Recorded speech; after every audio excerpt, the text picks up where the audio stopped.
Bu Anin, ada yang mau bertemu dengan ibu, kata Aldi sambil menunjuk ke arah laki-laki paruh baya itu. Oh ya, saya dengan Anindya.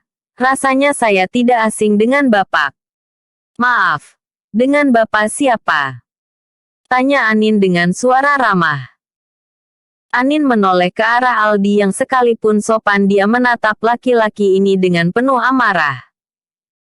Anin jadi bingung siapa yang sedang ia hadapi. Kenapa Aldi terkesan kesal dan marah? Saya adalah Arga Bagaskara. Anin langsung teringat dengan kilasan-kilasan kejadian lampau tentang memorinya bersama kakek Arka. Valen pun hanya menatap Arga dengan dingin. Entah kenapa dengan melihat Arga, ada kilasan-kilasan masa lalunya di kepalanya. Valen mengingat bahwa ketika dia jatuh wajah laki-laki itulah yang terakhir dilihat. Valen memang masih belum mengingat apakah laki-laki itu yang menolongnya atau malah yang ingin membunuhnya. Kepalanya sedikit pusing ketika melihat orang itu, karena kilasan-kilasan aneh itu membayangi kepalanya. Kakek Arga, tanya Anin dengan suara tegang. Anindya Bagaskara. Kamu tambah cantik dan kudengar kamu juga cucu Arka yang paling cerdas dan mengagumkan sehingga kamu bisa membawa Bagaskara meraih keuntungan dengan kerjasama nilai 1 miliar yang kamu dapatkan dari mahkota Horeca.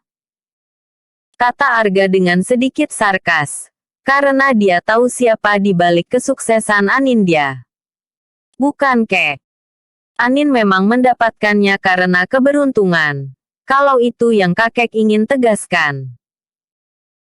Biasanya meskipun kakek memiliki saham lebih dari 30% di tempat ini tapi kakek tidak pernah menghadiri rapat pemegang saham juga rapat gabungan semacam ini. Apakah ini berarti kakek ingin berkecimpung lagi di dalam dunia bisnis di Bagaskara Group? Karena setahu Anin, kakek selalu mengirim orang dan tidak pernah menghadiri rapat semacam ini secara langsung. Kata Anin balik sarkas dengan kakek Arga. Meskipun dia tidak mengetahui secara detail permasalahan kakek Arga dengan kakek Arka cuman dia merasakan bahwa kakek Arka di hari akhirnya itu menderita karena kelakuan kakek Arga dan juga nenek. Anindya. Cukup. Dia itu teman baik nenek.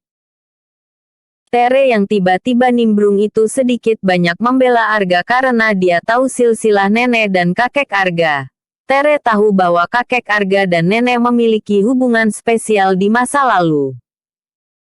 Anin, Aldi dan juga Valen kompak memutar bola matanya dengan jengah karena mereka kesal dengan kelakuan Tere yang bisanya hanya menjilat saja.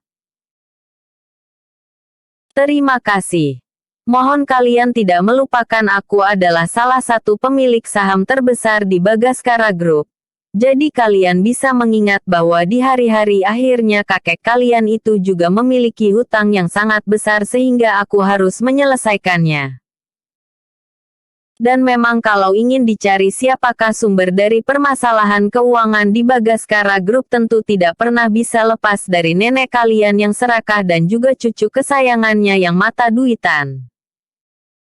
Kata kakek Arga sambil melirik ke arah Tere yang kemudian salah tingkah karena dia tahu yang dimaksudkan oleh kakek Arga adalah dirinya. Ketiga orang yang lainnya hanya bisa mengulum senyum. Mereka tidak tahu kenapa kakek Arga sekarang malah membela Bagaskara Group ketimbang membela nenek dan juga Tere yang memang menjadi biang permasalahan di Bagaskara Group. Seharusnya pengangkatan wakil CEO harusnya melalui rapat pemegang saham dan juga rapat gabungan seperti ini. Bagaimana kalian bisa memilih seorang kandidat yang tidak kompeten sama sekali bahkan seringkali membuat Bagaskara Group merugi miliaran gara-gara tingkahnya yang tidak masuk akal. Kata Arga dengan raut wajah sombong. Dia tidak merasa punya kewajiban untuk merasa berterima kasih atas sanjungan dan belahan dari Tere tadi karena dia mengenal betul siapa si Tere itu. Saat dia melihat Tere sama seperti dia melihat Nenek Arka alias Dita Ayu Anggraini. Wanita ambisius penuh dendam yang menghancurkan hubungannya dengan Arka Bagaskara, sepupunya sendiri. Sehingga di akhir hayatnya Arka Bagaskara masih saja memiliki kesalahpahaman dengan dirinya. Tapi maaf kek, surat pengangkatan diri sebagai wakil dari Nenek Arka di sini sudah dibuat dan sudah ditandatangani oleh semua pihak yang bersangkutan. Kata Tere yang merasa kesal karena kakek Arga yang tadi dia bela malah sekarang yang menjatuhkan dirinya di hadapan banyak orang. Karena yang mendengar percakapan itu bukan hanya sekedar Aldi, Anin dan juga Valen melainkan seluruh orang yang ada di ruangan perjamuan itu. Maklum kakek Arga menggunakan intonasi yang tinggi untuk menyatakan apa yang ada di dalam benaknya itu. Tapi aku sebagai pemegang saham terbesar kedua di Bagaskara Group tidak pernah memberikan tanda tangan kepada kalian untuk meloloskan seorang wakil CEO yang tidak memiliki kompetensi sama sekali. Untuk itulah saat ini aku datang ke tempat ini. Rasanya aku sudah tidak ingin berinvestasi di Bagaskara Group jadi aku ingin menjual saham yang aku miliki di Bagaskara Group ini. Sahamku senilai 30% akan aku jual semuanya. Aku juga akan menarik semua investasi yang pernah aku tanamkan di tempat ini jadi siap-siaplah kalian semua menjadi miskin karena investasi yang ditanamkan di tempat ini merupakan aset yang tidak ternilai. Kata Arga yang membuat seluruh orang yang ada di situ berbisik-bisik karena mereka takut kalau nanti Bagaskara Group merugi sehingga membuat investasi mereka juga turut merugi bersama dengan Bagaskara Group. Mereka segera mendatangi Aldi untuk mengurus investasi mereka di Bagaskara Group dan menarik seluruh investasi mereka juga sama seperti yang dilakukan oleh kakek Arga. Tere dan Anin menunjukkan wajah panik karena kalau sampai semua menarik investasinya di Bagaskara Group maka bisa dibayangkan kalau sebentar lagi Bagaskara Group akan gulung tikar. Sedangkan Valen yang mengikuti seluruh drama yang tersakiti hadapannya itu hanya diam dan menatap Arga dengan tatapan dingin. Memang sebenarnya inilah yang menjadi skenario yang disusun oleh Erik untuk menghancurkan Bagaskara Group. Dan Weston yang mendalangi serta membiayai kekacauan ini hanya ingin supaya Valen bisa membalaskan dendamnya dengan keluarga Bagaskara yang sudah sering menghina dan merendahkan Valendra Weston. Tere secara otomatis kebingungan karena dengan begitu dirinya atau jabatannya akan sangat terancam juga terancam miskin karena Bagaskara ambruk. Nenek mungkin sudah tidak dapat melakukan apa-apa lagi kalau seandainya kakek Arga dan orang-orang itu mengambil seluruh investasinya dan juga menjual sahamnya yang besar itu.